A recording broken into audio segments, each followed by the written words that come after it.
талада бүгінгі айтылатын әңгіменің өзі өте керемет. Біздің жаңа бүгінгі біздің қойылған тақырыбымыз көңіл күй туралы, ішкі дүниеміздегі көңіл күйіміз туралы. Сол көңіл күйіміз біздің өмірімізге, біздің өзіміздің жетістіктерімізге, табыстарымызға, денсаулығымызға қаншалықты әсері бар деген сұраққа біз күнделікті өзіміз осы суперчампты бірінші өзім таныстырып кетейін. Мына жерде жаңадан келіп жатқан жандар көп екен. Қош келдіңіздер. Менің аты жөнім Салтанат Нұрғожаева.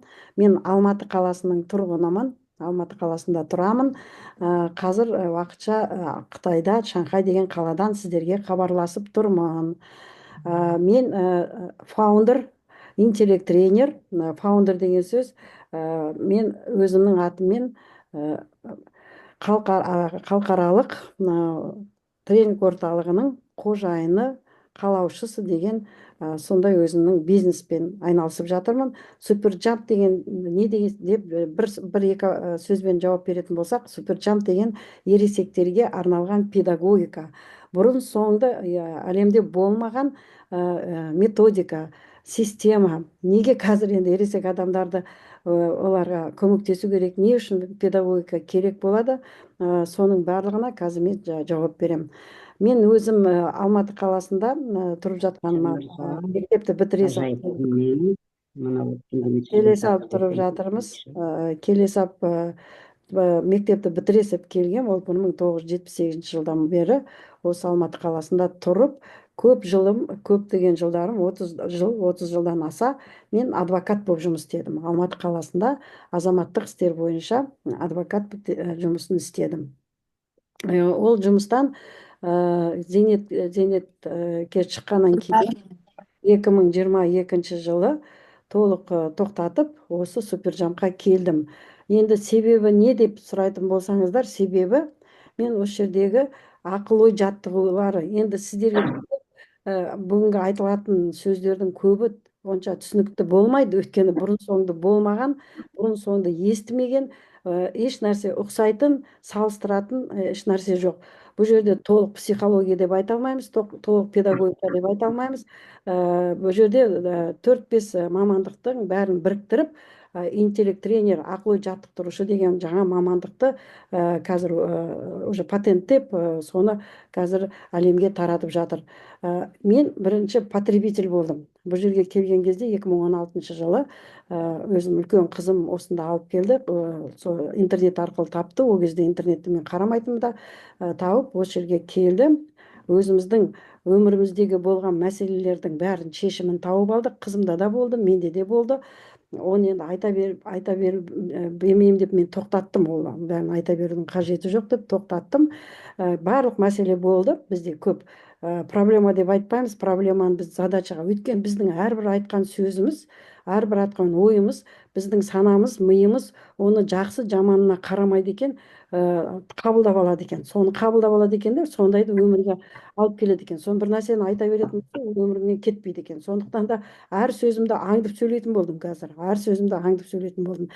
Осы жерге келіп жаңағы 8 ғана жаттығу, оп оңай жеңіл жасайтын жаттығу, өміріңді сүріп жүріп жасайтын жаттығу.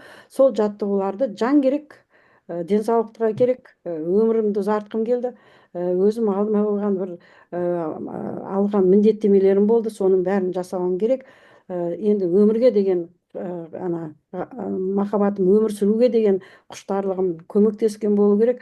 Сол кезде осы суперчампқа келіп, менің барлық мәселемнің шешімін тауып берді. Тауып бергенде мен өзіммен өзім жұмыс істеп, жаңа жаттығуларды жасап, себебін бәрін анықтадым. Не себептен мен сондай жағдайға ұшырадым, неге сондай жағдай болды деп енді өзім қатты енді сондай немен келгем, үлкен сұраныспен келгем.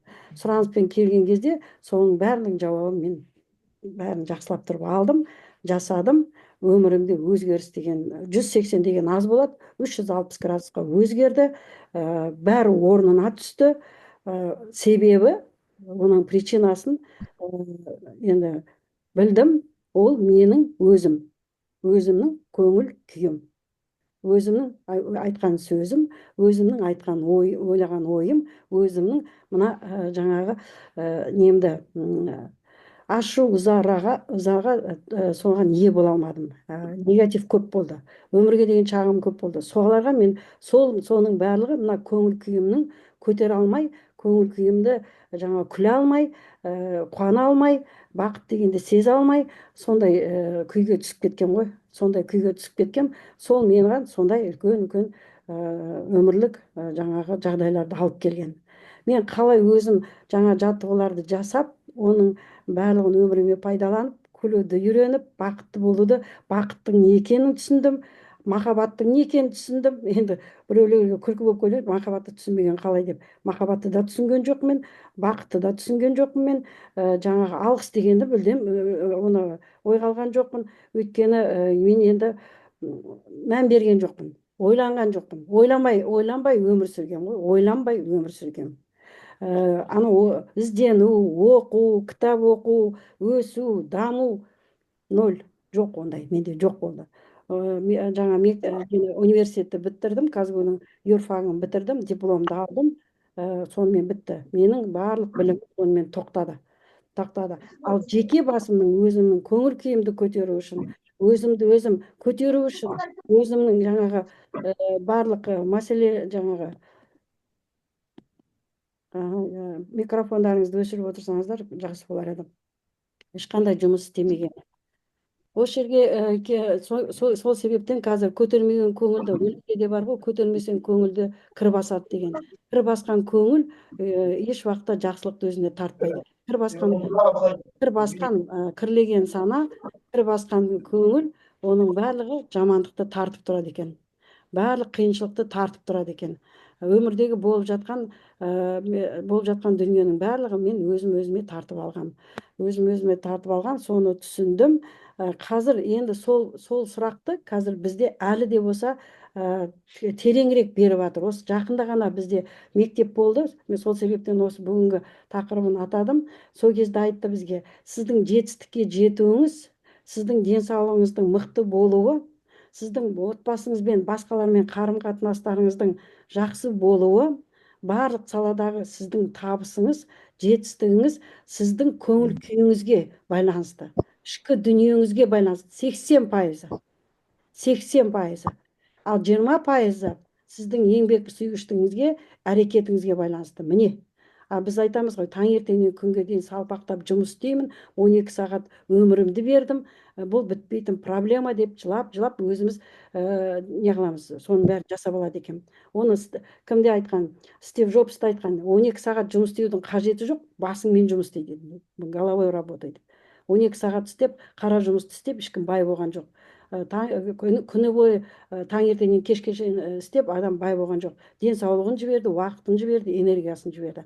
Энергияны мына жерге бұл бизнес қылып неге алдым мен интеллект тренингті? Біріншіден, бұл жерде үлкен мақсат болды, ұлы мақсат болды. Ол ұлы мақсат менің өмірімді ғана қамтыған жоқ, менің балаларымның болашағын да қамтыды. Мына жердің мәселесін қамтыды да. Үйренген халықтардың қазіргі кезде көп жағдайда күйзеліске түсіп кеткенін, кредит қарызға батып кеткенін, көп адамдар өздерін жоғалтып алған себебін білдім. Мен енді себебін біліп тұрып, мен оны өзім өміріме пайдаланып, мен оның нәтижесін көріп тұрып, маған үндемей қою, бұны ары қарай таратпай қою мен үшін ол үлкен қылмыс болды. Сол себептен мен деген бірден шешім қабылдадым. Менің туған туыстарым, жақындарым, балаларым түсінбей қалды. Мамамыздың басы кетіп қалды ма деп ойлады. Өзі деген 60-тан асып кетті, 62 жасында ғой. Жаңағы адвокатский неде жұмыста деген өзімнің постоянно клиенттерім бар. Клиенттерге береді. Ол жерде жұмыссыз қалған жоқпын. Жап-жақсы ақша тауып отырмын. Мына жерде сіз қалай қорықпайсыз деп қыздар, мамамдарды, балаларымды айтады, мама, қорықпайсыз ба? Сіз не бизнесті білмейсіз, не сетевойды білмейсіз. Өмірде онда адамдармен жұмыс істеп көрмегенсіз. Сіз қалай қорықпай мынаны тастап кетіп бара жатырсыз деп олар да шошып кетті. Өйткені олардың өзі менен не алып отырған ғой, поддержка алып отырған ғой. Жаңағы көмектесіп сөйтіп отырған. бәрі и туған туыстарым да айтты, бір көзіме де айтты, сен че то сектаға кіріп кеткен шығарсың, басың айланып кеткен жоқ. Жоқ, мен сектаға да кірген жоқпын, басымды айланған жоқпын. Мен тек қана адамдарға, халықтарға даусым жеткенше барлық болып жатқан мәселенің шешімін тауып ала аласыздар. Қанша жаста болмасын, қандай күйде болмасын, қандай жағдайда болмасын, сіздер оны тауып аласыздар. Мына суперджамптағы осы бір қарапайым ғана жаттығуларды жасап үйренетін болсаңыз, саналыққа келесіз, осознанностьқа келесіз. Саналыққа келгеннен кейін сіздің бірінші өмірдің маңызын білесіздер. Өмірдің маңызы неде деген сұраққа жауап аласыздар. Өмірдің маңызы бақытты болу. Бітті. Басқаны ештеңені алға қоймау керек. Ешкімді алға қоймау керек. Ана қазіргі жағдай болып жатқан қиыншылықты да алға қоймау керек. Қарыз кредитті де алға қоймау керек. Ана үйде болып жатқан бір жағдайды алға қоймау керек. Қиын да болса да, ауыр да болса да, мен бақытты болуым керек шешім қабылдап, қалау жасап, бақытты болудың осы жаттығуларын алып, күнделікті күлетіндей жағдай болмаса да, сен күлімсіреп, көңіліңді көтермейінше, сен онда ана жаңа өміріңде болып жатқан мәселенің шешімін таба алмайсың. Мен оны қазір кесіп айта аламын. Кесіп алатын. Сенің көңіл күйіңе бәрі байланысты. Сенің ішкі дүниеңе бәрі байланысты. Неге мен солай айтамын? Өйткені сіздің миыңыздың мүмкіндігін бізге көзімізді ашып, көкірегімізді оятып, ғылыми түрде дәлелденген. Біздің миымыз қартаймайды. Біздің миымызда 80 миллиард нейрондарымыз бар.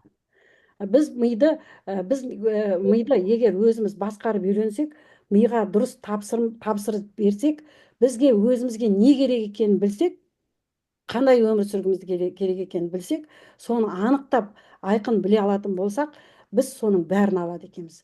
Оны бізге тек қана жаңағындай ғылыми түрде емес, практика түрінде, тәжірибе түрінде, ол адамдардың өмірін зерттеп отырып, біздің осы суперджамптың қалаушысы Владимир Викторович Довгань, енді ол кісі де кедей отбасынан шыққан, өзі ауру болған, дислексия ауру болған, бір кездерде өзі өмірден қоштаспайын ба деген өзінің сондай ойы болған, өте қатты қиыншылықты көрген, сол өзімен өзі жұмыс істеп, осының шешімін тауып, қазір осының жаңағы методиканы жасап, соның қалаушысы болып отыр.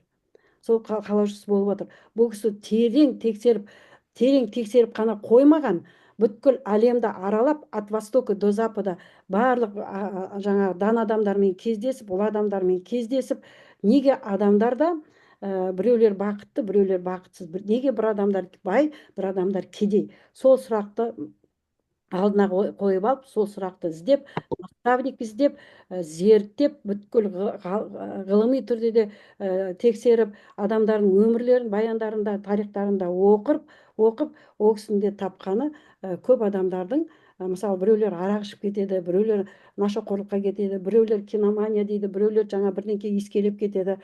Сондай жағдайға неге түсіп кеткен деген жауабын бәрін ол кісі біліп алады да, осы нені үлкен индустрия қазір жаңа ересек адамдардың өсіру, даму, өмірлік жол ретінде осыны өмірге алып келіп отыр. Себебінің барлығы адамдар өмірдің маңызын жоғалтып алған ғой.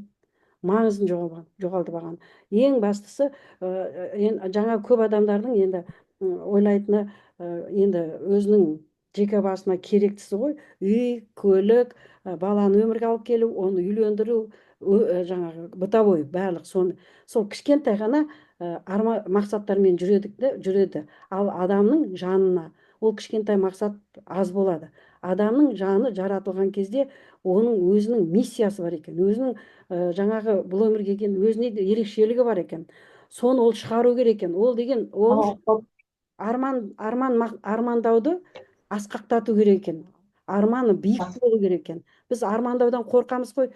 100 миллион доллар аласың десе, 1 миллиард доллар аласың десе, ой қойшы, оны не қыламын, керегі не дейміз да. Сонда кішкентай қылып тастағанбыз да, өзімізді кішкентай қылып тастағанбыз. Өзіміздің мүмкіндігімізді, мидың мүмкіндігін бәрін тарылтып, границасын бәрін жауып тастағанбыз. Өзіміз, өйткені кішкентай ғана мақсаттармен. Ол мақсаттардың бәрі келіп біткеннен кейін уже басталады, күйзеліс, денсаулық деген бәрі басталады. Өйткені біз деген өзіміз уже невежество, неосознанностьпен өмір сүре береміз. әдеттердің бәрі сіңіп кеткен біздің программа болып жаңа немізге түп санамызға уже бәрі автоматпен ғой, автоматпен істеліп жатыр бізде. Ми демалып жатыр, ақырындап нейрондар өліп жатыр оның барлығы. Сол екен бізде. Оны біз не деп айтамыз, оны неге жабамыз, тағы да біз өзімізден көрмейміз оны ше. Оны айтамыз, бір жағынан біз қартайып бара жатырмыз, жасымыз келіп қалды деп айтамыз. Ол бір. Екінші жағында бұл Алланың жазуы, тағдырдың жазуы. Менің маңдайым осыны жазған, осы ана аллада сүйіктісіне жаңағы сүйікті адамына сондай сынақ береді деп, сынақ деп қабылдаймыз. Бірдеңке болмаса бәрін сөйтіп өзімізді ақтап аламыз да, өзімізді ақтап аламыз. Мен өз басымнан өткенді айтып жатырмын. Мен оған қатысым жоқ, менің оған кінәм жоқ, оның жауапкершілігім жоқ дейміз. Ал өзіміз көп ашуланамыз, көп ренжиміз, өсек айтамыз, өтірік айтамыз, пендешілік деп өзімізді ақтап аламыз. Сол арқылы біздің көңіліміздің бәрі кірлей бастайды. Көңіл кірлегеннен кейін ол кірленген көңіл жақсылық бермейді өзімізге де өзгеге де. Ол аппарат бізді бір жерге апарып істеп жатыр. Соны анық білдім. Мен өткен өз өмірімнен басымнан өткізгеннен кейін айтып жатырмын, құрметтілерім. Шынымен де қазір кешегі ана алдыңгүні ғана алдық, біздің жетістікке жетуіміз, бақытты, бай, қуатты болуымыз 80% біздің ішкі дүниемізге байланысты дегенге мен толығымен сенемін. Ол ішкі дүниенің дұрыстап жаңа көңіл күйді көтеру ол өзіміздің қолымызда. Өзіміз оны жеңіл оп оңай жасап аламыз. Оп оңай жасап аламыз. Біреу енді мен алдымнан өте көп өтіп жатыр, көп адамдар жаңа не нәтижелерін алып жатыр, ауруларынан жазылып кетіп отыр. Мен Жұмакүлді көрдім, мінекей Жұмакүл Жаңғозина деген бұл кісі мұғалім. Бұл кісі келгенде мен бірінші курста, бірінші курс деп қой, бірінші жаттығуды бірінші күнде сол жаттығуды 40 минут жасап, терлеп, тепшіп, өзінің 16 жыл бойы қиналып ауырып жүрген сезонный аллергиясынан бірақ жаттығумен жазылып кеткен. Онан кейін менде тағы да бір ол адамдар қазір мына жерге келді ма келмеді ма білмеймін. Ажырасайын деп тұрған семьясы уже біз дейді разводқа берейік деп уже балаларымыз өсіп кеткен, 50-ден асқан, сол 60-қа келіп қалған, уже деген ажырасайық деп жатқан кезде осы курстан өткеннен кейін махаббаттары ашылып қайтадан қосылғандары бар. Балаларымен сондай результатта менің бір менде опыт болған жоқ та, отзыв алған жоқпын да олардан. Мә, күшті, керемет, ризамын деп алғыстарын айтып кетті. Сондай бізде бір адам жаман деп айтқан жоқ. Керісінше келді, өздерін жаңа түсінді, мынаның адамға керек екен, жеңіл екен. Өздері интеллект тренер болып, мінекей бізде Жұмакүлдің өзі де мұғалім болып жұмысын істеп жүрсе де, қазір фаундер, бұл кісі де основатель, жаңағы үлкен бизнесті алып, осыны ары қарай әлемге таратам деп отыр. Өйткені бәріміз түсіндік. Біз бұны таратпасақ, адамдардың бәріне көмектеспесек, бұл жолды көрсетпесек, қиналған адамдардың бәріне өзіне деген сенімділігін артпасақ, өзінің бағасын жоғары көтертпесек, самооценкасын көтеруге көмектеспесек, біз енді көппен бір халықпен бірге бізде өзіміздің болашағымыз жоқ болады. Жеріміздің бәрі қазір деген жылап тұр. Табиғат құрып жатыр. Алып сату бар жерде. Алып сату. Басқаны көрмейді адамдар. Ол керек па, керек емес па, рекламаға беріледі, алады, тастайды, одан оның бәрі жерден шығып жатыр. Санасыздықтан адамдардың невежествосынан біз ертең жерімізден, елімізден осы айырыламыз, аштық болып кетеді деп. Енді мен сіздерді шошытпаймын. Оған да бізде көзімізді бақырайтып жаңа ғалымдардың несін цифрларын кітап бар. Егер не қылмасаңыздар, соған көз жеткізгілеріңіз келсе, сіздер шақырған адамдардан сұрауға болады. Сол кітап қазақшасы да, орысшасы да бар. Сіздерге ол подарок ретінде жібере аламыз. Жіберіңіздер, кішкентай ғана кітап оқып шығыңыздаршы. Оқып шығыңыздаршы. Өз өмірімізге қалай болса солай қарамауымыз керек. Мына біз деген, мен кішкентай адаммын, менің қолымда ештеңке жоқ деп айтпаңыздар. Әлем бізден тұрады. Әрқайсымыз әлемнің бір бөлігіміз біз. Әрқайсымыз біз өзімізден бастасақ, өзіміздің өмірімізді жақсартсақ, өзіміздің отбасымызда, отанымызда бірлік, береке, сыйластықты дамытатын болсақ, біз уже әлемді жақсарта бастаймыз. Одан кейін барып, хотя бір 10 адамға сіз жол көрсетіп айтып кетсеңіз, сіз сауабын аласыз. Бекер өмір сүрдім деп айтпайсыз. бекер өмір сүрдім айтпайсың. А негізінде адам өзіне асқақтаған алдына арман қоятын болса, жұлдыз болып жанып бүткіл әлемге өзінің талантын көрсете алады екен. Біз өзімізді өзіміз шектейді екенбіз.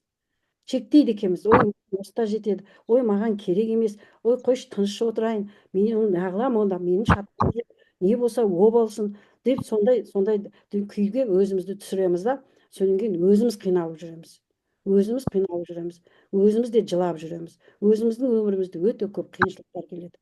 Оның бәрін тартып алған біздің ішкі көңіл күйіміз.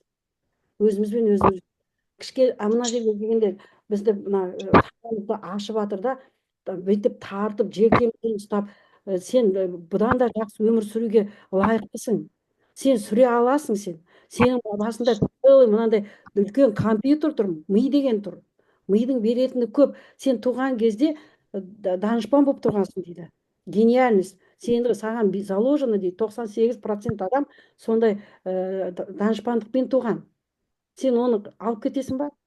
Соны неге шығаруға сен тырыспайсың деп біз деген күнде осы жерде бізге қолдау да көрсетіп жатыр. 24/7 деп айтсақ, енді артық айтпаймыз.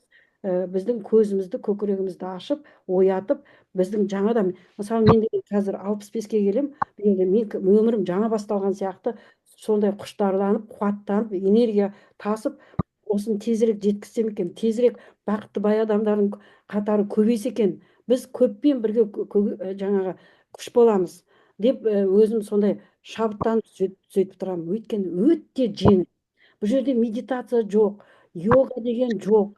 Аласың да жасайсың, болды. Айтқаныңды алып жасасаңыз да болды. Мен қазір сіздерге айта кетейін, ол қандай жаттығулар, иә? Жасырмай ақ қояйын. Негізінде біз аттарын айтпаймыз. Менде мына жерде қазір несі бар. Сіздерге соны көрсетейін. Қандай жаттығулар бар екен. Эмоциональный интеллект деген мына көңіл күй, нерв жүйелеріміз. Біз көңіл күйіміз түсіп кеткеннен кейін біз өмір жақсылықты көрмейді екенбіз. Тек қана бар кемшілікті көріп отырады екенбіз. Үнемі көңіліміз толмай, әркімге тиісіп, бәрін өзгерткіміз келіп, жексұрын болып, ол жексұрындықтан ол өзімізге таяқ, әрбір айтқан сөзіміз, әрбір ренжіген сөзіміз, әрбір жаңағы біреуге айтқан жаман сөзіміз, біреу туралы ойлаған жаман ойымыздың барлығы таяқ болып өзімізге тиеді екен. Ол біздің бірінші нерв жүйемізді құртады екен. Эмоциональный интеллект, эмоциямызды ұстай алмаймыз ғой, уже негатив жүріп тұр ғой. Сондықтан біз өзіміздің жаңа эмоциональный, ментальный ауру дейді ғой, жаңағы нерв жүйелеріміздің бәрі ауруға ұшырайды екен. Уже бітті. Сау емес, жан ауырады, жан ауырған кезде уже біраз уақыттан кейін тәнге кетеді, тәніміз ауырады. Аурудың да себебі сол көңіл күйімізді көтере алмаймыз, өзіміздің эмоция сезімдерге ие бола алмаймыз, басқара алмаймыз. Көбінше негативқа кетіп қаламыз. Негативқа айтқанда тез кетеміз, позитивқа көшу үшін кішкене саналық қосу керек, осознанность қосу керек. Мынандай бізде өзіміздің жеке кабинетіміз бар, эмоционалық интеллектті дамытуға арналған онлайн клуб Суперджамп деген бүткіл әлемдік бұл компания болады. Эмоционалық интеллектті дамытады. Қазір 76 мемлекетте таратылған, 27 тілде жүріп жатыр. Эмоционалдық интеллект деген не деген сұраққа жауап алатын болсаңыздар, бұл өз эмоцияларыңызды, сезімдеріңізді, ойларыңызды және энергияңызды түсіну және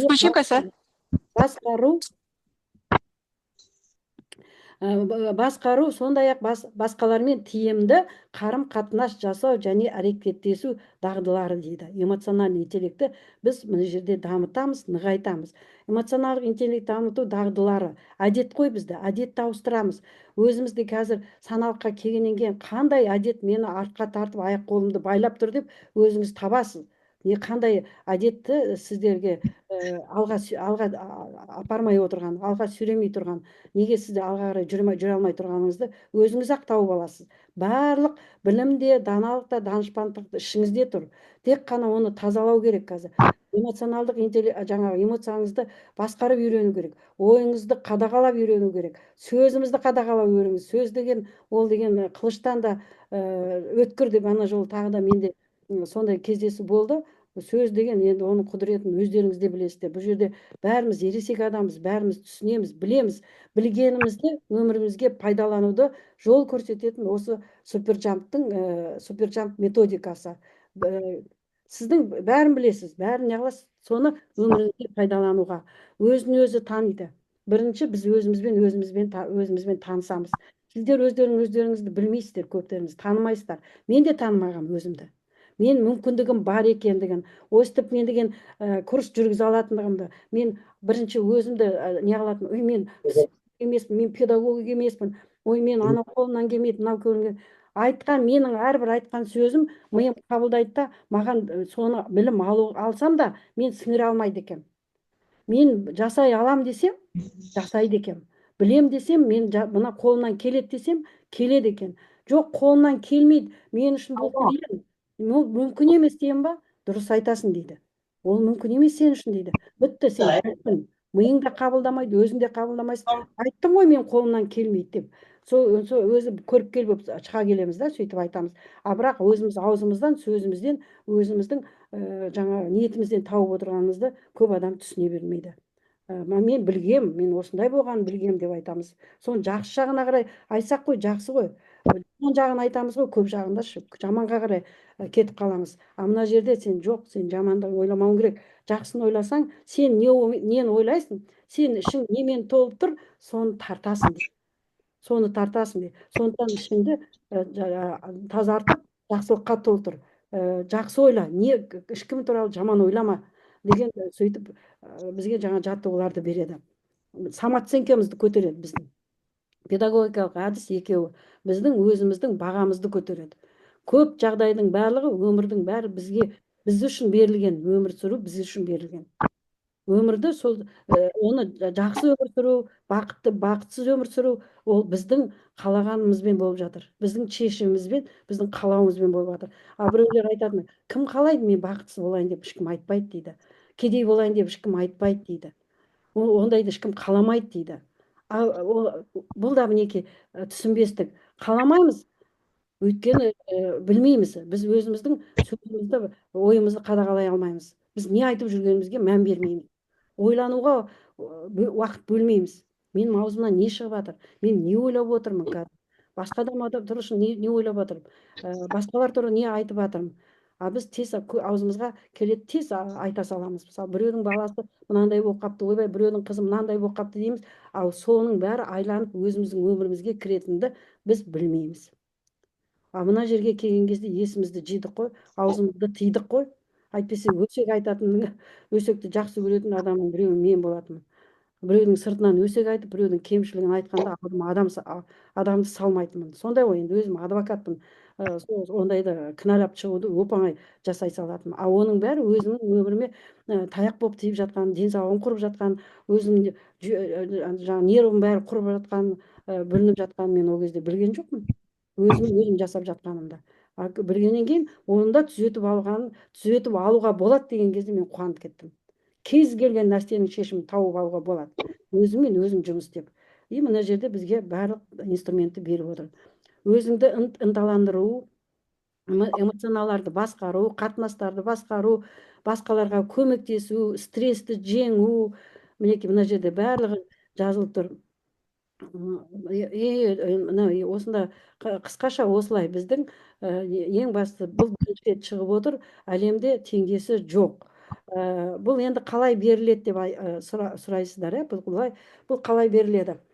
10 күн бұның сіздерге беретін жаңағы ұсынысымыз бұл жерде оқушы болып жаңағы ученик болып оқушы болып керек, абонемент алып бір айға ғана келулеріңізге болады. Немесе жаңа старт деген болады, бізде стартты алып, ол да көрейінші, бола ма болмай ма деп сөйтіп келгендер жаңағы тексерейінші деп солай келуге болады. Егер өз-өзіне сеніп, шынында да адамның өмірі оның көңіл күйіне байланысты, өзінің ойына, сөзіне байланысты, ол өз ойын, сөзін қадағалап үйренсе, соны әдетке айналдырса, сондай жаттығу керек. Методика, система бар бұл жерде. Сондай жаттығу керек. Мен жаңағы бұны ары қарай тарата аламын, үлкен бизнес аламын десеңіз, бизнестеріміз мастер про деген ең жоғарғы бизнес фаундерство бар. Оның барлығын өздеріңіздің қалауыңыз бойынша шақырған адамдардан сұрайсыздар. Ең бірінші сіздердің қадамдарыңыз 10 күндік курстан өтесіздер. Zoom арқылы болады. 10 сағатта сіздерге әр күні бір жаттығудан түсіндіріп береміз. Мысалы, бізде 200 күлімдеу деген бар. 200 рет не үшін күлуім керек? Ол маған қандай пайдасы бар? Неге 200 рет күлуім керек? Одан не шығады? Соның барлығына жауап аласыздар. Оның қаншалықты пайдасы бар күлудің? Күнінде тісімізді тазалағандай біз 200 рет күлімсеу керек. Ол не үшін күлеміз, қалай күлеміз, оны сіздер курста аласыздар. Екінші, сіздерге ойда 50-60 мың ой келіп кетеді екен бір күнде. Оның 90-нан асқан 90-95% теріс ойлар. Өткенге өкініп жүреміз, жылап еңіреп, өткенде осындай болды, анау бүйтті, мынау сөйтті деп, болашақтан қорқамыз. Мына заман қай заман? Мынау сұмдық болды. Қазақстанда тұру қиын болып кетті. Мына қымбаттап жатыр бәрі. Бәрі құрып жатыр. Мына жерде коррупция дейміз да, ана жақтан ол кезде қайдағы арман, қайдағы мақсат болу уақыт жоқ. Уже сол сөзімізбен, сол ойымызбен өз өмірімізді өзіміз күйретіп жатырмыз. Бұл жерде айтады, болашағыңды жібер, жаңағы өткеніңді жібер, өткен өміріңе рахметіңді, алғысыңды айта жібер. Болашақтан қорықпа. Ертең не болатын белгісіз. Болашақты қазір сен өзің ойыңмен сөзіңді өзің түзете жүріп, саналыққа келіп сен жасап аласың. Қандай болашақ керек екенін өзің білсең болды. Көп жағдайда не керек десең біле алмайды, айта алмайды. Саған қанша ақша керек, қандай арманың бар десе айта алмайды. Көп адамдар айта алмады. Мен өзімді айта алмадым. Өйткені ойлаған жоқпын мен. Арманды да қойған жоқпын өзіме. Маған ең бірінші, білесіздер ма, 2017 жылы, 16 жылы Владимир Викторович Добин осы Алматыға келіп бірнеше рет мастер-класс жасады. Өзімізбен кездесті. Өйткені мен Алматыда бірінші офлайн клубты аштым. Сол кезде көп рет келді. Сол кезде бізге айтты, $1 миллион ойлау, ол өздеріңе жасаған қылмыс деді ғой бізге. Сол кезде мен айттым, несі дұрыс емес шығар дедім. Басқа планетадан келді ма? $1 миллион не, сен біз $100 мың көрген жоқ мен. Сол кезде, сол айтқан кезде, сол кісі айтқан кезде. Мен қабылдамай қойдым сол кезде ше. А сен $1 миллион дейді, сен дұрыс үй ала алмайсың деді ғой. Вот ол кісінің масштабы мен менің масштабым неке. Жер мен көктей болды ғой. Жер мен көктей. Менің тар болып қалған ғой, менің санам барған, кішкентай болып қалған ғой, кішкентай. А ол кісінің санасы кетіп қалған уже. Ол кісі алдағы болашаққа кетіп қалған. 1 миллион туралы ойламаңдар дейді. Жасаған қылмыс дейді. Түкке жетпейді ол. Сондықтан біз өзімізді сондай тежеу қойып қоямыз. Сонымен 10 күнде сіздермен қарым-қатынас жасап отырамыз. Бізде шеңбер күші деген болады. Құрап отырамыз, бірге жасаймыз. Егер бірде-бір соны айтқанды жасасаңыздар, кез келген адамда нәтиже болатындығына мен 100 емес 1000% өзімнің кепілдігімді беремін. Өйткені мен өзім жасадым ғой. Қатып серейіп қалған адам болған мен. Менің жүрегім қатайып кеткен, өмірдің таяғын жеп, жүрегім қатайып кеткен. Уже маған бәрі бұл алдыма келгенде, артыма келгенде жолатпаймын, бәрін быт-шытын шығаратын сондай дәрежеде болатын. Судьялармен қатты ұрысатын сол кезде. Олар да шошып кетеді мен қатты айғайлап ұрысқан кезде. Сол мені өзгерткен, менің қатып қалған жүрегімді жібіткен, сіздер бұл жерге келіп отырған, сіздер жолды білесіздер, сезінесіздер, түсінесіздер. Сіздер менен гөрі айтады ғой, өсіп дамуды ізденісте жүрген адамсыздар. Сіздерде тез нәтиже болады. Менде нәтиже болғаннан кейін, мен айтамын, менде нәтиже болғаннан кейін мен сияқты адам болған жоқ. Әрине, бәріміз біз әртүрліміз. Бір-бірімізге қайталамаймыз. Әрқайсымызда бір дарын бар, әрқайсымызда талант бар. Оның талантымызды сіздің мысалы мына жерде отырған кім, мына жаңадан келген? Қазір сөйлесейікші. Жайнагүл. Мінекей Жайнагүл отыр, жаңадан келді деп ойлаймын, иә, Жайнагүл. Жайнагүл сияқты біз екінші адамды еш уақытта таба алмаймыз. Жайнагүлдің бір істеген ісін екінші адам тура сол сияқты жақсылап тұрып істей алмайды екен. Сондықтан кейде біз бір нәрсені қалап тұрамыз жүрегімізбен. Өзіміз сүйеміз. бірақ ол жұмыс істемейміз. Себебі ол жерде ақша жоқ дейміз біз. Содан кейін барамыз мына басқа жаққа, ана жаққа, өзімізге ұнамаса да әйтеуір өлмесек болды деген, өлместің күнін көрейік деп ішкен жегенімізге мына бала шағамызға жетсін деп қорқамыз. Мен мынаны жұмыс істесем, мына сүйіп істейтін жұмысымды істейтін болсам, мен өмір сүремай қалам, аш қалам, балаларым аш қалады дейміз, қорқамыз. Сол қорқыныш бізді құртады, қорқыныш, күдік деген құртады бізді. А негізінде де өзіңнің қалағаныңды, сенің өзіңнің талантыңды қорықпай, сол арқылы сен жұмыс істесең, міне Стив Джобс, мына нені лампочканы тапқан Эдисон, барлығы өзінің қалауымен істеді. Олар рахаттанды соны жасаған кезде. 10 000 рет қате жасаған ғой Эдисон, мына жарықты, электричествоны табу үшін 10 000 қателік жасаған, 10 000 рет берілмеген ғой.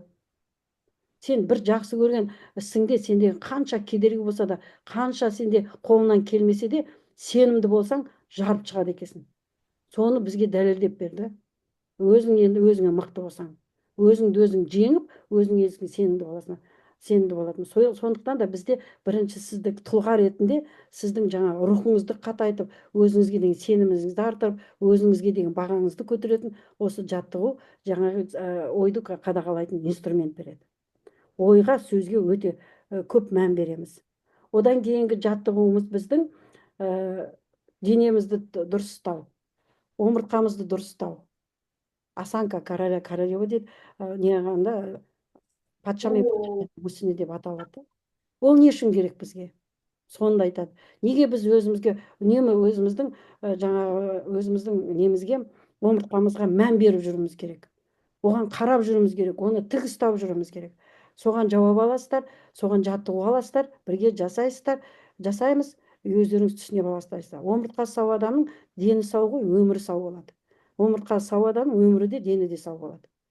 А омыртқаға да мән беріп, оған жаттығу жасап тұру керек. Одан кейінгі жаттығу бізде сау бол жаттығу деген. Ол жерде сен санаңды кеңейтеді, ана сау бол жаттығуын жасаған кезде. Уже кеңейесің сен. Уже өзіңде мейірімділік пайда болады. Уже басқа адамдарға көмектескің келіп, сондай бір құлшыныс пайда болады. Уже мен әлемдегі басқа адамдарға да көмегім тигізейінші, көмегім тисінші деген сондай бір не келеді, көңіл күй келеді да, сондай бір құлшыныс келеді да. Біздің сау бол деген ол авторский Владимир Викторовичтің өзінің шығарған жаттығуы. Ол тексерілген, тәжірибе түрінде тексерілген ол. Қанша адамдар онкологияның 4-ші стадиясында жүрген адамдар жазылып кеткен. Оны бәрі просто так әкеп бере салған жоқ бізге. Ол қаншама жыл кетті оған, 30 жылда, 39 дей ма, қаншама жылы кетті. 5 миллиондай ма, 1 миллиондай ма, 5 миллиондай ғой деймін. Ақшасы кетіп отыр. Осының барлығын жинап, 300 жаттығуды жинап, осыны 8 жаттығу қылып, методика жасап беру үшін оның бірталай оны істеген істерін енді объемный жұмыстарын істеп отыр. Содан кейін қазір сенімділікпен халыққа беріп отыр. Осы 8 қарапайым жаттығу жасашы, сен өмірің түзеледі. Өзіңде түзеледі. Ауру сырқау дегенді ұмытасың. Мен мінекей 2016 жылдан бері менде деген букет хронический жаңағы созылмалы ауру деген жетіп жатқан. Ал мен сол жаттығуларды мен үзбей жасаймын. Тісімді қалай жасаймын, тазалаймын, күнделікті көңіл күйімді солай тазалаймын. Ішімді солай тазалаймын. Жаңа жаттығуларды күнде жасаймын. Мен 2016-тан бастап тұмау деген ауруды ұмыттым. Жөтел, тұмау, ол мен өзінен өзі кетіп қалды. Бір нәрсеге көңілің түсіп кетсе, бір нәрсеге кішкентай не алсаң, сразу, конечно, уже денсаулыққа әсер ететін мен өзім сезіндім. Тексеріп көрдік қой, мен де эксперимент жасадым ғой бірталай. Былай көрейінші. Ішімде де соғыс болды, неше түрлі жағдайлар болды. Конечно, өзіңмен өзің жұмыс істейтін адамдар, батыр адамдар, мықты адамдар жұмыс істейді өздерімен адам. Абайда айтады ғой, мықты болсаң өзіңді жейді, өзіңді же. Кім айтады? Сократ айтады, познай себя, и ты познаешь вселенной Бога дейді. Өзіңді танып білсең, сен қаншалықты мықты екеніңді сезінсең, өзіңе сенімділігіңді арттырсаң, сен бүткіл жаңағы ғаламды да, құдайыңды да тани аласың, сезіне аласың дейді. Сондықтан бәрі біздің өзімізге байланысты.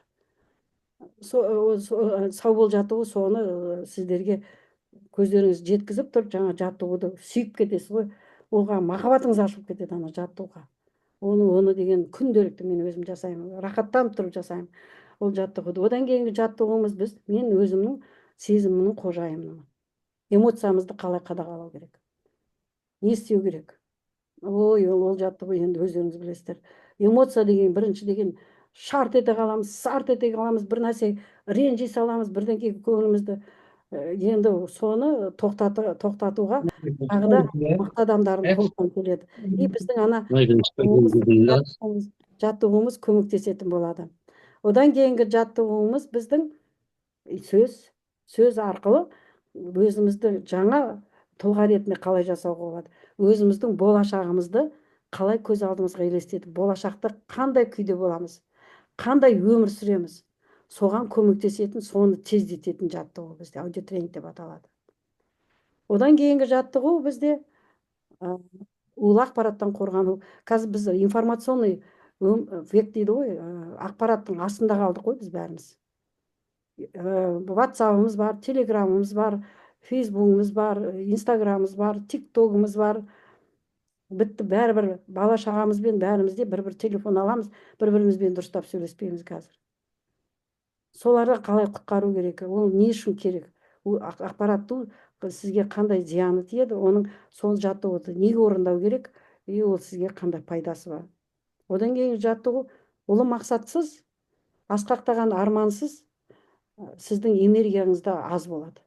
А энергия деген ол енді қазір осы 21-ші ғасырдың валютасы деп айтуға болады.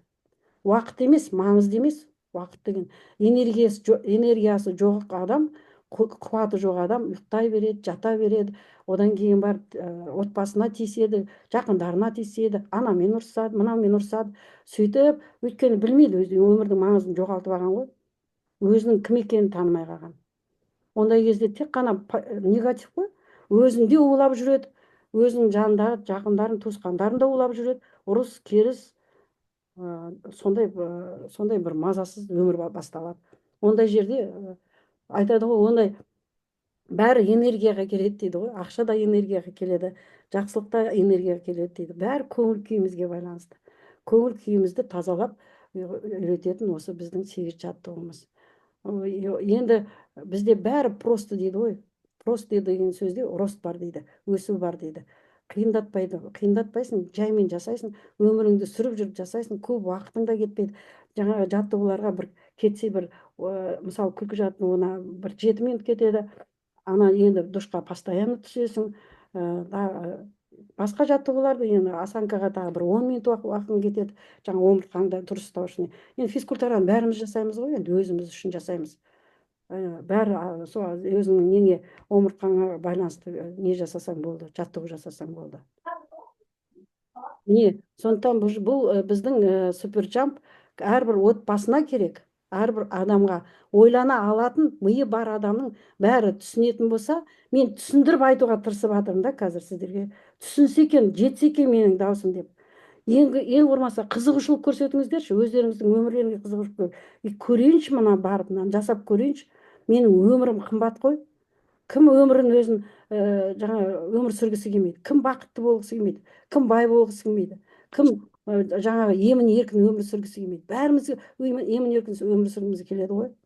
Бәріміздің қалауымыз сол ғой. А мына жерде суперджампта жол көрсетіп отыр. И жолды көрсетіп қана қоймай, сіздерге қолдарыңызға инструмент беріп тұр. Бұл жерде екі байлықты бірдей жаңа жаттықтырады. Рухани байлық пен адами құндылықтар бірінші орынға қойылады. Маған қатты ұнайтын сол. Ана сыйластық, мейірімділік, қайырымдылық, алғыс айта білу, кешірімді болу, сол адами құндылықтар. Біздің қазақта да бар ғой, мысалы, біздің қазақтың бұрынғы салт дәстүрлері өте күшті, керемет. Үлкенге құрмет, кішіге ізет деген, ата-ананың бетіне қарап сөйлеме дейді. Қазір балаларымыз солай ма? Қандай біз тәрбиелеп жатырмыз? Ата-ана жаңа бір сөйлемек туры бір қабақ шытып қарауға болмайды дейді. Айтады ғой, жаңа жұмақтың кілті ананың табанында деп. Оны біз айтпаймыз да, өзімізде жасамаймыз, балаларымыз да қазір білмейді. Енді біз қозғалып, біз көтеріліп, біз сол жақсы салттарды жандандырып, осы болашаққа ұрпақтарымызға көрсететін кім? Біз ғой. Үлкен осы ересектер біздерміз ғой. Ол үшін біз өзімізбен өзіміз жұмыс істеуіміз керек. Біздің балаларымыздың болашағы зор болсын десек, балаларымызға мейірім махаббат болсын десек, қайырымдылық болсын десек, да, қазір робот сияқты өсіп жатыр көп балалар. Өйткені оларды телефон тәрбиелеп жатыр. Қарайық, құрметті ағайындар, жан жағымызға қарайық. Жай ғана өмір сүрмейік. Өмір деген бір ақ рет беріледі. Оны біз сұрап жасамайық. Әр күнімізді сұрап жасамайық. Мен бүгін қандай жақсылық жасап кеттім, өзіме қандай жақсылық жасадым, басқаға қандай жақсылық жасадым, не істедім деп біз саналы өмір сүруге келуіміз керек. Сол кезде біз өзіміздің халқымыздың да әл ауқатын көтере аламыз, бірігіп жұмыс істесек, бәрін шақыратын болсақ осы жерге. Еліміздің де, мемлекетіміздің де алдыңғы қатарлы мемлекеттердің болуына біз өзіміздің септігімізді тигізе аламыз. Әрқайсымызға байланысты біздің болашағымыз. Әлеміміздің жақсаруы әрқайсымызға байланысты. Соны түсініңіздер. Көп адамдар айтады, әлемді не қыламын, мен өзім жөндеп аламын. Біз бірінші өз әлемімізді жөндейміз. Өзімізді жөндейміз. Сонан кейін барып біз айтып отырмыз, біз әлемнің бір бөлігіміз. Әлем адамдардан тұрып жатыр қазір. Мен бір бөлігім, сіздер де бір бөлігісіз. Мен жақсы болсам, менің семьям жақсы болса, мен бай болсам, мен бақытты болсам, кімге менің зияным тиеді? Пайдамнан басқа зияным жоқ мен ешкімге. Мен 1 миллиард ақша аламын деймін, да? 100 миллион жарайды ақша аламын, доллармен аламын. Мен оның барлығын өзіме жұмсамаймын. Мен басқаларға пайдасын тигізетіндей садик салып беру, жаңағындай школа салып беру, әл ауқаттарын көтеру, көп балалы адамдарға көмектесу, қариялар үйі болмайтындай, жаңа жетімдер үйі болмайтындай, түрме болмайтындай, сондай адамдардың санасын жаңағы тазартатын, көңіл күйін көтеретін, соның бәріне беремін мен. Оны не қыламын мен оны? 100 миллионды 1 миллиардты. Бәрі благотворитель, байлардың бәрі солармен сөйтіп айналысып жатыр. Олар бір 10-15% ғана өздерін айтады. Владимир Викторович айтады, сенің жеке басыңа, өзің туған туыстарыңа керек затты, бір күшті керемет заттарды алу үшін 100 миллион доллар жетеді дейді. Қалғанның барлығын сен мына осы әлемді, табиғатты қорғау үшін, басқа адамдардың өмірін жақсарту үшін пайдаланасың дейді. Неге оны істемеске, егер ондай мүмкіндік болса? Неге соған қарай көз салып ойға жібермеске соны? Неге біз өзімізге рұқсат бермейміз? Әлі де кеш емес екен ғой деп. Бізге де дәлелдеп берді ғой. 56 жаста, 60 жаста, 65 жаста, 70 жаста, 72 жаста, 75 жаста таланттарын ашып, әлемге өшпейтіндей тарихқа іздерін қалдырып кетіп жатыр. Сіздер де, бәріміз де бізді айтап жүретіндей, атымыз өшпейтіндей сондай із қалдыра аламыз, құрметтілер. Адам 2 рет өледі дейді. Адам 2 рет туады дейді. Бірінші рет адам сияқты болып туады ғой, енді өмірге келеміз, туамыз адам ретінде. Екінші рет ол өзінің кім екендігін, өзі осы қандай миссиямен келген, өзінің жолын тапқан адам уже нағыз туылған адам деп саналады. Өзін өзі түсініп уже саналыққа келген адамды. Адам 2 рет өледі дейді. Өмірден кеткен кезде, одан кейін оның аты аталмай қалған кезде, аталмай қалған кезде уже елдің бәрі ұмытқан кезде ол екінші нағыз өлді деп саналады. Сондықтан да өзімізді пайдамызды тигізіп кетейік, бір сөзбен айтқанда. Пайдалы болып кетейік. Ешкімге проблема болмайық, пайдамызды тигізейік, мүмкіндік берейік бәріне. Сұрақтарыңыз бар ма? Мен уақытқа да қарамай тұрмын. 10 минут уақыт бар екен.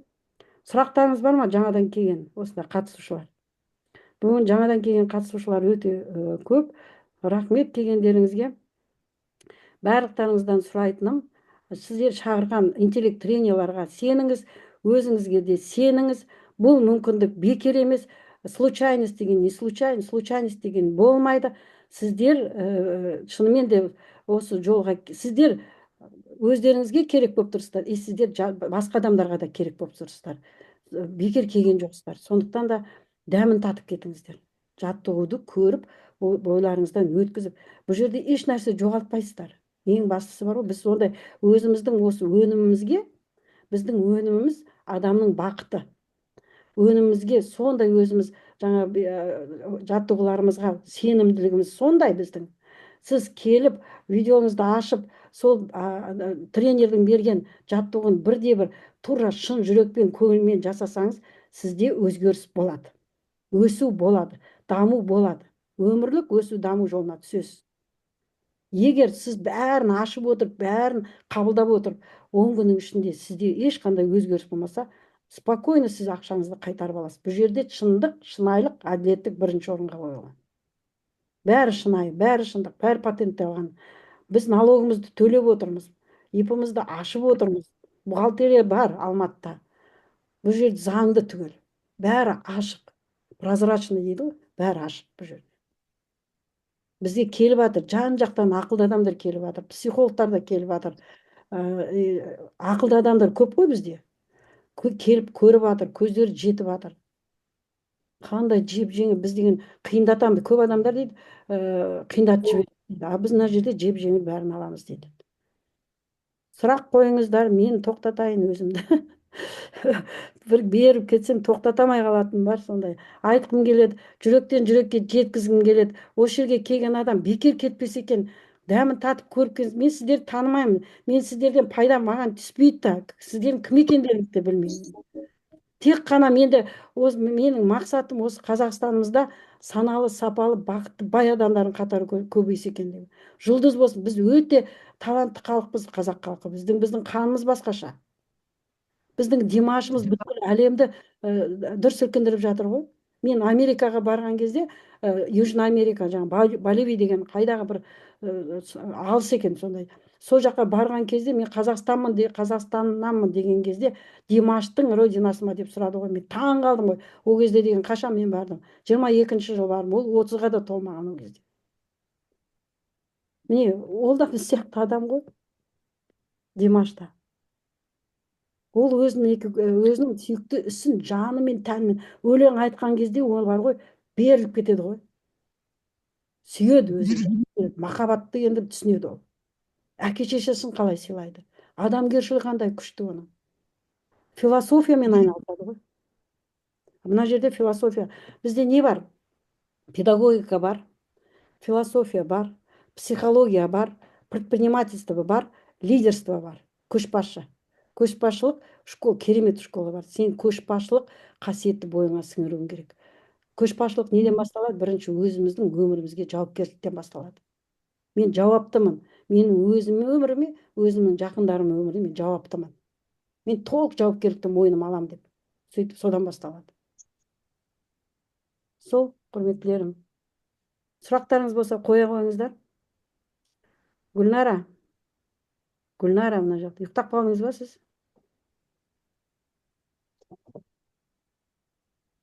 Саламатсыз ба? Сәлеметсіз. Саламатсыздар. Менде сұрақ бар еді. Жаңа басында кішкене кешірек қосылды. Условия жаңағы қанша тұрады, қалай кіреді?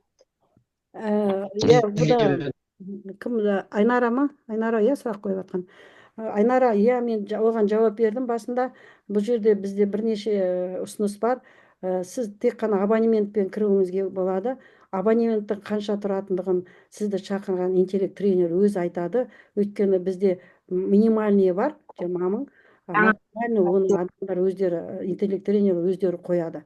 Минимальный жаңа кабинет ашылатын сондай сумасын олар өздері қояды. Старт дегеніміз бар, қазір 59.600 болып тұр. Ар жағындағы интеллект тренер статустары, клубный статус деп аталады. Ол бизнес. Бизнесіміз бізде мастерден басталады. Қазір бизнеспен, стартпен 100-150 мың теңгеде ғана ғой деймін. Қазір өте арзан болып жатыр, ақырындап көтеріліп жатыр. Одан кейін про қазір, про деген средний бизнес. Мастер деген енді төменгі бизнес, кішкентай бизнес, про деген средний бизнес, жаңа фаундерство деген бизнес. Сен основатель боласың, ол жерде қожайын боласың. Бұл жерде сондай енді бәрі әділетті да өзі. Өзің білесің оны. Жаңа методиканы береді,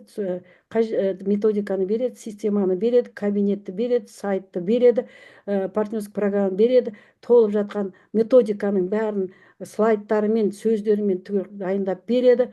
Бәріміз аузымызға чайнап салып беріп қойды.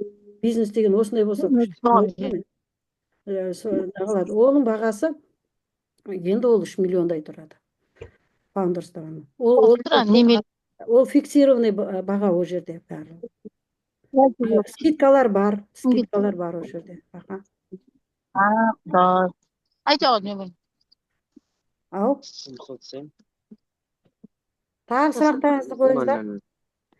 Мен сөйтіп ең алғаш шақырған кезде бар ғой, Айнара, мен шақырған кезде айтамын, өзім де келіп жатыр, қыздар мен ТикТоктан келіп жатыр, ютубтан келіп жатыр, өздері тауып шығып келіп жатыр, мен ана шығып сөйлеп қоямын, мен 100% енді бұл менің бизнесім. Мен істесем, мен өзім ақша да таптым, жақсы табыс та таптым бұл жерден.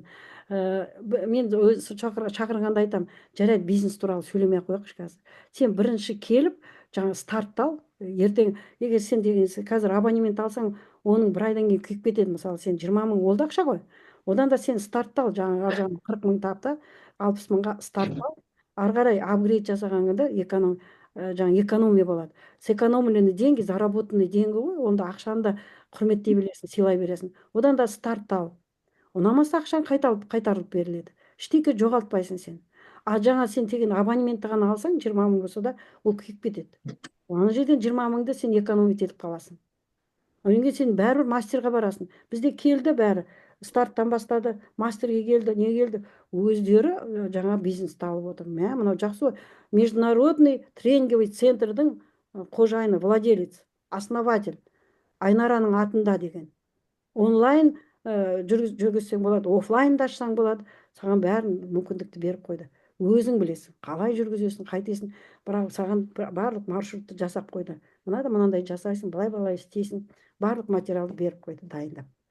Қай жерде сондай бар.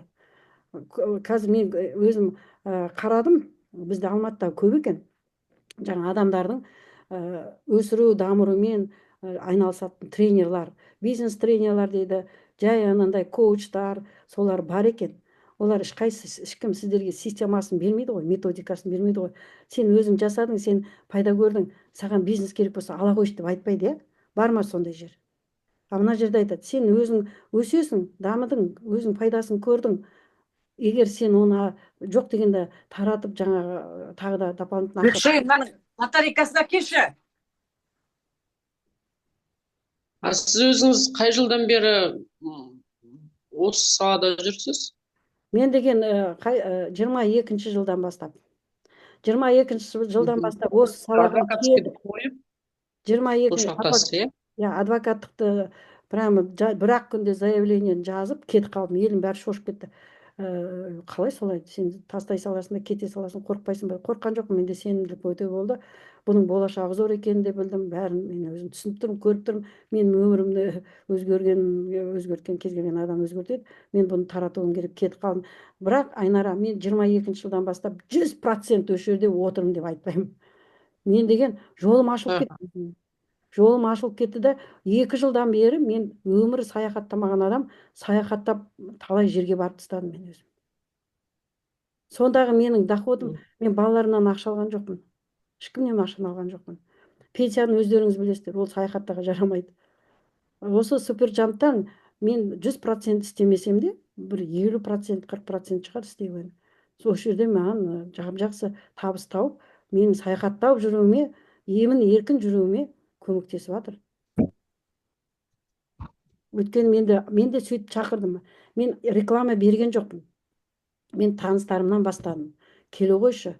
Сен ашулану дегенді ұмытасың, ренжу дегенді ұмытасың, сен деген уайымды қайғыны ұмытасың, қорқынышты кетеді сенен, сондай сенімділік келеді деп мен қарапайым тілмен айтып шақырдым. Керек па? Керек. Сен барлық болып жатқан қиыншылықтың барлығының себебі көңіліміздің төмендігінен, ашу, ыза, ренішке, қорқынышқа жол бергеннен. Себебі сол ғана. Оның себебі оймен сөзді қадағалай алмағандықтан. Болды. Бұл жерде сонда основной упражнение ма? Упражнение? Тағы тренингтер өте ма? Бізде ана бизнеске бізде жаңа лидерский школалар болып тұрады.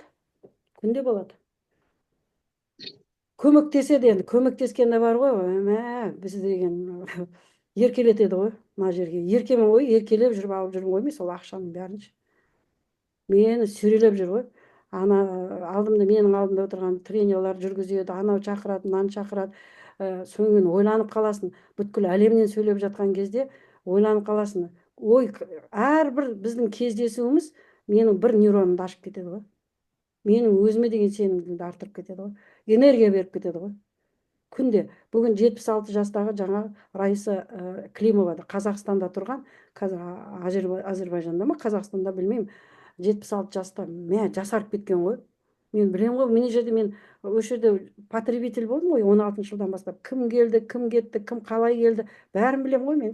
Өйткені мен отырдым ғой, қарап, кімнің не істеп. Өзім бірақ бизнеспен айналысқан жоқпын. Потребитель болдым, жаттығулар ұнады, орта керек болды. Мен. Қазір менің түсінгенім, біздің кіммен араласамыз, кіммен жүреміз, ол да біздің өмірімізге әсер етеді. Біздің жаңа табысты болуымыз, жақсы, бақытты болуымызға біздің қоршаған ортамыздың 50% әсер етеді екен. Ортамыздың барлығы үнемі жоқ, ойбай деп қиналып жүрмін десе, біз де қиналып кетеді. Айтады ғой, 4 бай адаммен қарым-қатынас ашылып, 5-ші болып сен де бай болып кеткенін байқамай қаласың деп. 4 кедей адаммен қарым-қатынас, тығыз қарым-қатынас жасап жүріс болса, 5-ші болып сен бай болып тұрсаң да орташа өмір сүрсең де соның деңгейіне түсіп кетесің деп. Оны да ғалымдар зерттеп айтып жатыр. Сондықтан бұл жерде орта бар да. Бұл жерде жақсы сөз айтады, жылы сөз айтады.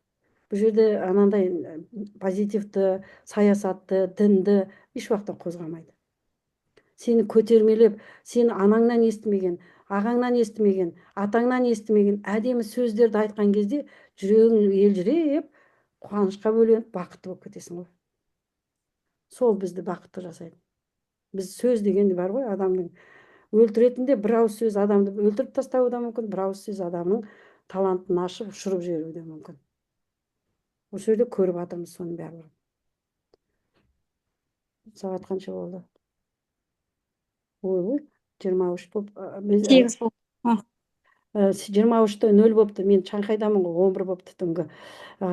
Сонымен құрметтілерім, мінекей бір-бірімізбен қоштасамай кеткіміз келмей бір-бірімізбен отырмыз. Қанша адам отыр? 24 па? 24. 31 болған. Жақсы. 24 тапты. Жақсы, 24 адам мінекей. Рахмет аяғына дейін отырғандарыңызға. Сұрақтарыңыз болса, сіздерді шақырған интеллект тренерлерға хабарласыңыздар, келіңіздер, курстан өтіңіздер. Сіздерге менің тілейтін шаңырақтарыңыздан шаттық кетпесін, бастарыңыздан бақыт кетпесін, жүздеріңізден, езулеріңізден күлкі кетпесін. Күлкі деген керек екен бәрімізге. Ол көңілімізді тазартатын сол күлкі екен, ауру сырқаудан жазатын сол күлкі екен. Біз оның көзімізді әбден жетті осы жерден. Жүректеріңізден мейірім, махаббат кетпесін, табалдырықтарыңыздан табыс кетпесін, отбасыларыңызда бірлік, береке, сыйластық, махаббат болсын деп айтқым келеді. Өмірлеріңіз тәтті, әр күндеріңіз сәтті болсын. Мен сіздермен қоштаспаймын, Суперджампта кездесіп тұрамыз. Ал аман сау болыңыздар. Рахмет. Әумин. Айтқаныңыз келсін. Рахмет.